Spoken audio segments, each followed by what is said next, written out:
Welcome to the Good Old Fashioned Masonic podcast, where we talk all things Masonic while drinking an old fashioned. I'm Brian. And I'm Russ. Well, Russ, are you wondering about what question I'm going to ask you today? Always. There we go. Here's the question. I have to read this because it's serious. And I have to start it out because it's so serious by saying, Russ, in all seriousness, masters have to make tough decisions for their lodges. Okay? As a master, I know you think there's going to be some nonsense here. As a master, you made a very tough decision for Pike to move from the consistory to the Masonic home. Kind of walk us through what led up to that and how it, not the super deep controversial side. You can go 50,000 foot view. Walk us through that. The overall view was drop in membership, costing too much to stay in our home. And so over a period of time, we decided to make a change. We were running a deficit budget. We opted to really tweak the way we were doing business as a lodge. And, all officers of a Masonic lodge have a fiduciary responsibility to make sure it runs appropriately. And we had gotten to the point where we were just sort of upside down, and that was the choice. And there was a group of us that made that decision to move forward with that. We recently made a decision at a shrine center in Wichita to sell the building. There was a lot of emotions involved. Now, this transaction from the consistory to the Masonic home for Pike in 2004, pretty emotionally charged.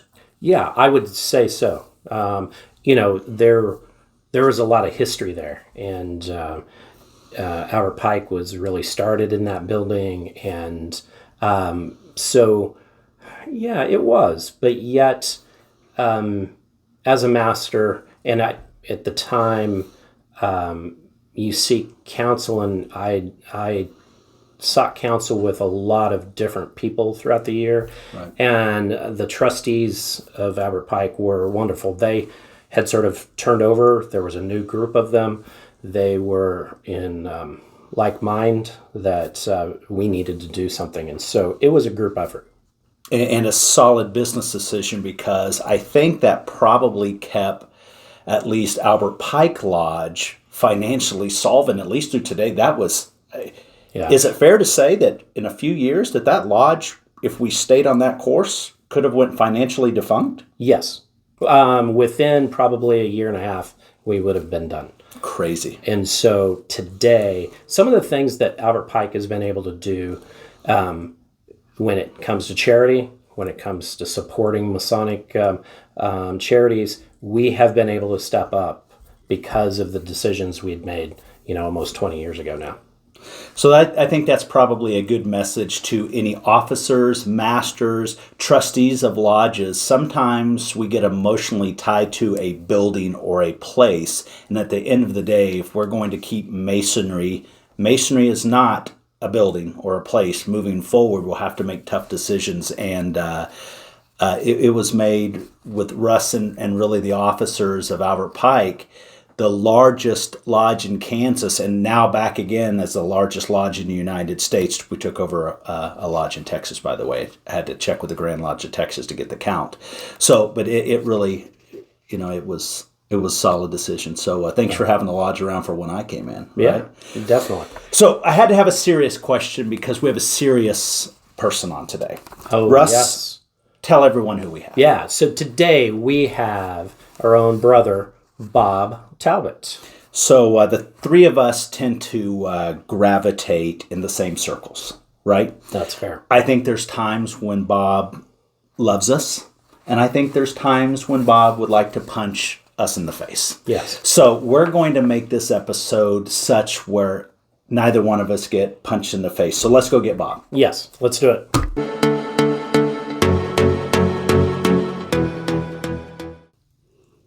All right, welcome back. We have Most Worshipful Robert C. Talbott with us today. Welcome. In the flesh. In the flesh. Welcome. Do you know how many times... It's almost like trying to get Madonna here, when we had him scheduled, then he was... he's a busy man. He is. So I want to be on record that shots were fired right off the bat. Yes. Shots were fired right off the bat. So, and on this podcast, we like to know more about the man and not just the Mason. So that said, who is Bob Talbott? First of all, thank you. Glad to be here today. Appreciate the opportunity. So, Bob Talbott, Mason for sure. Got a wonderful daughter with 2 grandkids. I've been living here in Wichita since 1989. So, I'm an IT professional, mainly deal in infrastructure projects. Most of the audience that knows me was aware I worked for Pepsi-Cola for a long time. Recent transition the last couple of years, but enjoy my work. Have local family. Some of you know my brother, Merle Talbott, who's here locally as well. And right now it's work, it's family, and masonry, and keeping those 3 things balanced. So there you go. There we go. Well, Bob, why don't you walk us through your Masonic journey? So from the beginning to today. Sure, from the beginning. So me and my brother Merle were legacies. My dad was a Mason out of Newberry, South Carolina. And he kept membership with his home lodge until he had passed away, actually. So probably just to appease him, I joined DeMolay in Newberry, South Carolina. This would have been around 1978, 79. Wasn't very active, again, just put that deposit in the dad account and try to get him off my back a little bit, right? But so really wasn't very active. After that, graduated high school, didn't think about masonry at all. Moved around, went to school, came back, and Merle and I landed in Wichita, Kansas, roughly about the same time, around 1988, 89, and different avenues of work. And one day, we were both like-minded, unplanned, hadn't really talked about it, just like, so what was the lodge deal with Dad back 30 years ago, right? He'd put on a sport coat and go to lodge. So started asking around, and we were both very interested in going through that journey together, right? So, or at least that was our initial plan. So picked up the phone. There was a number back in the day, if you're in the Wichita area, it was the Wichita Area Masonic Association. Picked up the phone, and it rang downtown at the old Scottish Rite building, and Hooter Myers answered the phone, and that's how our journey started. Just calling that number, asking some questions, what's masonry, what can we do? And that started the journey there. From there, he put us in touch with a very progressive lodge in town, and needless to say, that started the journey. That was in 1992. We became Master Masons November 21st of 92. So do the math, just a week over the 30-year mark this last week or so. Blue Lodge history started there. From there, slowly, you said the whole picture. We're going to give you the abridged version, right? So had the pleasure of working through some leadership options and going through the line at Pike. Was immediately interested in the Scottish Rite, of course, so joined there in 1993 and been very active in the Scottish Rite since then. Shrine came a little bit later in 99, and been enjoying my membership, not overly active in that area, but very supportive of its mission. So the Shrine piece, did you not become a Shriner in sort of a unique way? Yeah, I did. That wasn't on the question list, but I did. Or you could save it till later because it's like down on the question list, but I like that you ask us, so tell the unique way. Okay, the unique way. So in the year 1999, CSSA was here in Wichita. And needless to say, one of the things that is often afforded a local lodge where CSSA is at is you're asked to open the lodge. And we actually had the Grand Master in. We opened Grand Lodge, and during that intervening session when we were transitioning from Blue Lodge to Shrine events, the Imperial Potentate Ralph Simp was on location. And I wasn't asked, I was informed that I would be made a Shriner. Voluntold, a Shriner, and get my butt across the street. The ceremony started in 20 minutes. So basically had the privilege of being made immediate Shriner on site with obligations, right, to make sure I hit the next the next ceremonial, which I did. So yeah, that happened in '99. I had the pleasure of being made a Shriner and have enjoyed that relationship ever since. Nice. Yeah. So you said you were in DeMolay, not very involved because you did it to appease Dad. So just give us a high level. We've not talked about the DeMolay on this podcast, so give a 50,000 foot version. What is DeMolay? What's the abridged version? Yeah, absolutely. Abridged version is, I think this is the same for all the youth orders, especially for the boys groups, DeMolay, right? Take the same principles, our lessons that we teach, the expectations of what a man should be. And again, we get to interpret that as long as we know that it's got to be contributory. How do you contribute, right, to life, your family, to the world? And take what we have as Masons and we take it down to the DeMolay level. That's for boys that I believe up to the age of 21 now, and they've got a couple levels. You can be squires, which I believe are like from age 10 and up. The squires you can advance to DeMolay, but it's the same tenets, same principles. It is fraternal. It's being around other young men that have the similar desires and goals you do, right, to make things better. And start them at an early age, get them involved, and give them an avenue, a vehicle to improve themselves. So before we go any further, I'm just glad that our friend is here today. So I'm going to just cheers. The toast. Cheers. Here's to brothers. And I've been challenged before because apparently I toast and don't drink. So it's a thing. It's a thing. So Bob, let's go back to Albert Pike for a minute. So you called up this magical number in the phone book. I love it. The phone book. And so how did you actually land on Albert Pike versus, at the time there were probably 8 or 9 other lodges in Wichita? Yeah, thanks. So I know Albert Pike Lodge at the time was housed in the same building. I truly don't know how much that played into it. I don't know what roulette wheel that Hooter Meyer spins, or that group. It was more than just Hooter. It was part of that Masonic Association, right? Don't know if they picked a number or they went in turn or rotation, but all I know is I got a call from a person very important to me, Terry Kirstein, who was a member of Albert Pike Lodge. So I don't know the machinations. I know talking to Terry, he wasn't even necessarily directing me to Albert Pike, but it was very evident at the end of that conversation with he and eventually Dan Hawkins was the other part of the investigating team.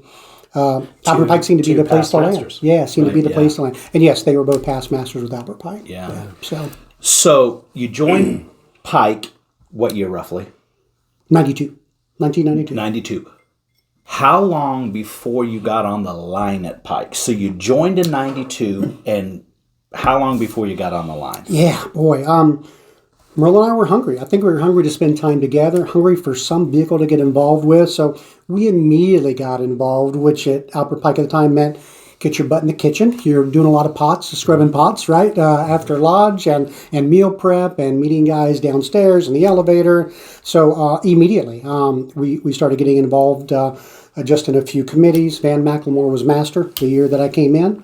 Alan Hale was after him, and Alan really gave me the opportunity to get involved, had me do a quick Masonic ed in front of the lodge, which I was a brand new Master Mason within a year doing that, right? And did you do study club? Oh, absolutely. Study club was almost a given at the time, and in the early 90s with Pike. In fact, it had its own structure, right? Their own officer line. We've talked about that. Rotated around, right? So, and definitely the ritual, as those of you who know me, know that was my hook, right? That was the thing that landed me. But Merle and I got involved immediately, and by the end of Alan Hale's year, that would have been 93, Scott Kaler, Worshipful Brother Scott Kaler, recognized early, hey, you guys are hungry. Let's make this official. Let's get you busy. Let's get you moving progressively up the line. So immediately. So it was Scott that put you on the line. Yeah, Worshipful Brother Scott Kaler had there was actually a break in the line that year. I don't remember the details. So Scott actually appointed myself, my brother Merle, and I believe one other. I believe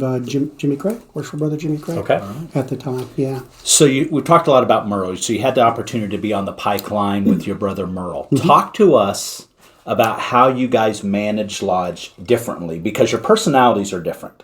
Yeah, so one of us is the pretty one, and one is the intelligent one. Obvious. And yeah, you'll Very need to kind of obvious. figure that out on your own if you haven't already. Yeah. Yeah, so definitely, I'm wound a little tight. Even with my work ethic, I need to kind of stay pretty wrapped tight and focused to get things done. The word intense has been used, right? So I think a little more so than Merle. I don't know that all that equals anything's done better, but those are just two different styles. Merle definitely seemed to be a lot more laid back in his chair. We both had goals we wanted to do. We identified goals. We hit goals. Actually, membership goals for the year right back then. If you don't have goals, you're not going to hit them. So Merle was great about that. I didn't. So I would say I tend to be maybe a little more structured, at times rigid, overly structured on things, where Merle was, he had a plan, but just, hey, let things flow and they'll go, right? So two very, very different styles, I think. I just want to let everybody know that Brian and I, we are really good friends with Bob, and he has teed us up so many times in this last little bit to have fun with him, but we're not, because this is a little bit more of a serious endeavor today. It is that right? It is. So we are playing by the rules today. Yes, but we want to have fun. So glad to balance out the mix for you here, right? Yeah. So Bob, tell us, who was on your line back in those days? Yeah, before and after, right? So Dan Hawkins was master in 97, Terry Kirstein in 98, I was in 99. A few before that who led the way, I mentioned Scott Kaler and Carl Patton, of course, now, who's passed, right? Very influential to me, right? Coming up behind those guys. I was in 99, had the pleasure of working with Merle that whole 5 years. He was master in 2000, and Dennis Roberts in 2001, and then John from Garrison. there, absolutely. Great man, John Garrison. So right? I think so as you were master down to Tyler, so you mentioned yourself, Merle, Dennis, Garrison. John Garrison, yep. Who was after that? Yeah, see, it's where it's really going to get in very soon, right? So Roger Skinner, who passed But you away. weren't on the line for him because there was the shakeup there as well. So did all of the folks on your line from Tyler up, did they all become masters of a lodge? They did. I'm thinking down to Tony Hale. He was master of Pyramid probably 10, 15 years ago. Not a Pike, but other lodges. Right. That I'm, with the exception of Roger Skinner, who passed away as senior warden of Pike, I believe they absolutely all did. But he was on path. Absolutely was. Okay. As master of our Pike, what was your greatest challenge? Other than managing Merle. Yeah, so thanks. That makes it a lot easier, right? So, I don't think the challenges have changed. Read back in the minutes 100 years ago. I don't think they've changed much since then, right?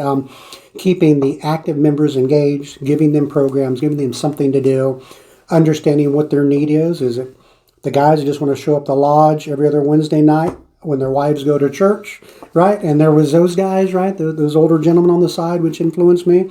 To guys who were as hungry, that I thought were as hungry as I was when I first came in, right?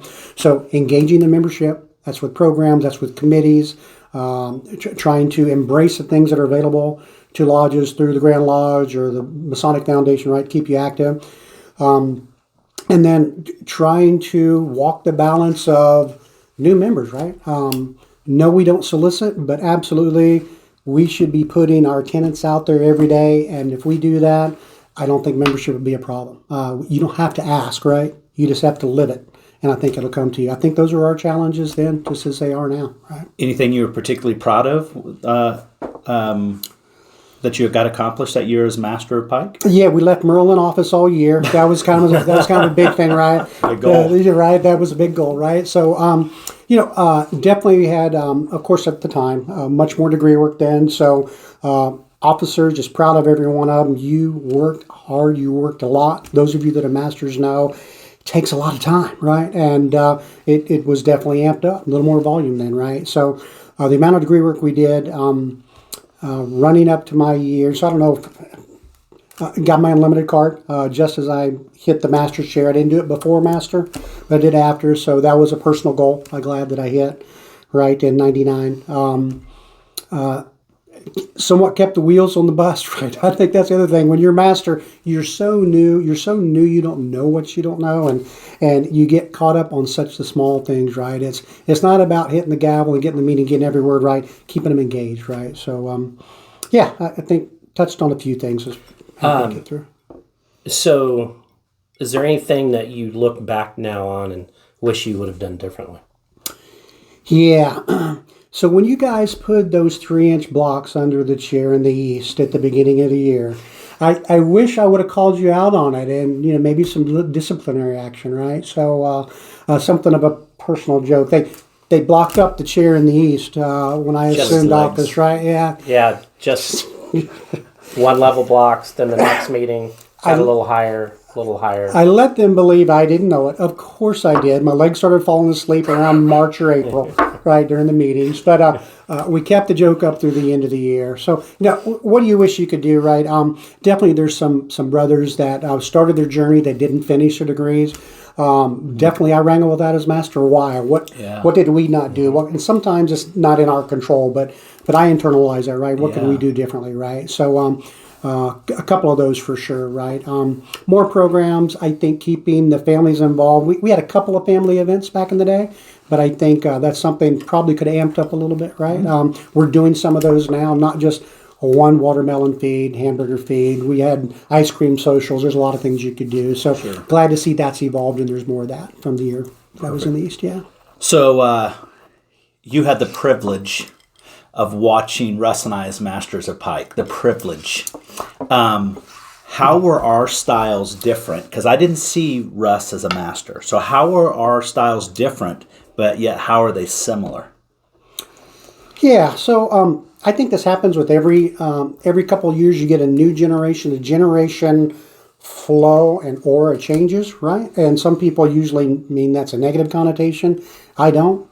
For the lodge or whatever your organization is to survive, you got to embrace the current establishment, right? So definitely I think Russ brought an air of freshness and newness, fairly young master, right, compared to some. So I think some people always look at that, well, how is he going to do? Well, they do great, right? They can relate to that sector. He also kept in touch with and kept his connections with the old guard, right? I think he relished that.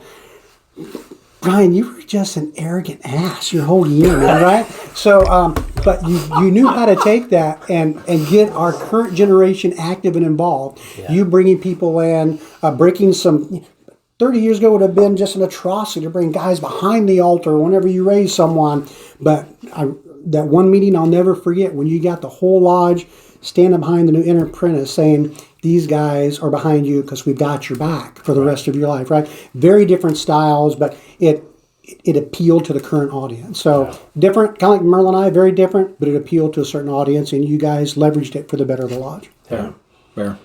I'm sucking up a little bit. Both of you there. Fair. Well, hold on. Arrogant ass is not sucking up. I want to be on record for that. But continue, Russ. But I love that. Oh, I know you did, Russ. Before we wrap up here, I just want to just another toast to your unlimited card, because that before you're a master. Yeah. Thank you. Thank you, Jimmy Craig, right? For sure. So, we're going to do sort of a two-part thing with you, because there's, we're talking about your lodge and being master of the lodge, but there's more to your resume that we would like to push till next time. So I'm sure we're going to do that. So we've got two last questions. This is the most serious of them all. Very much. Okay. So the three of us are known as the most handsome past masters in Albert Pike history. Yeah. Who's number 4? Who is number 4? So, who is from handsome?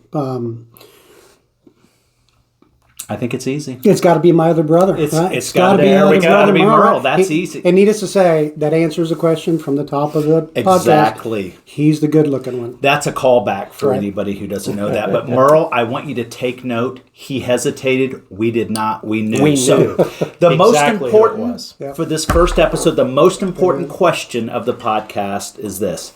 As you look up on your screen, you guys will see 4 different... Bob mentioned earlier that he had a long history with Pepsi.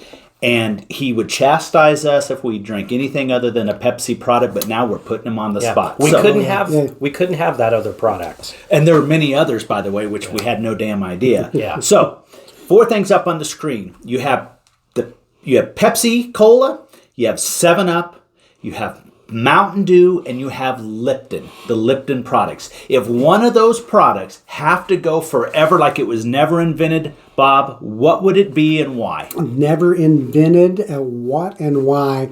You know what? I think it's easy. I converted to Pepsi Cola when I started, and I left Pepsi the day that I left the company. It would be their flagship brand. It's too sweet. It doesn't go with bourbon. Cola, not a big cola guy anyway. Wow. Trademark brand. Would Were you thinking 7-Up? I was thinking it was Mountain Dew. No. I was thinking he's getting rid of Mountain Dew. Dude, need the caffeine. Gotta have the dew. Yeah. My mind is blown. So if you think that shocked you, stay tuned for the next episode 2. Cheers. Cheers. Cheers to my Pepsi peeps. Sorry, right?